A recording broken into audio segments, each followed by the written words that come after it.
বন্ধুরা, সবাইকে স্বাগত জানিয়ে আরেকটি নতুন থালি নিয়ে চলে আসলাম।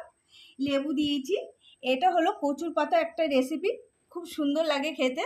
আমি আজকে বাড়িতে বানিয়েছি।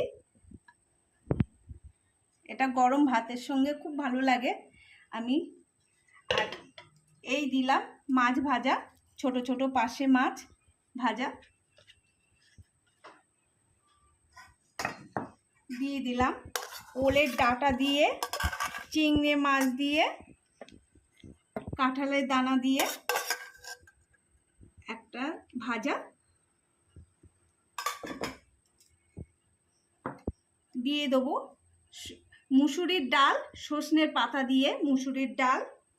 আর এটা হলো পটলের দোরমা, ভিতরে চিংড়ি মাছের পুর দিয়ে পটলের দোরমা। আর এটা হলো খয়রা মাছ, সর্ষে বাটা দিয়ে ঝাল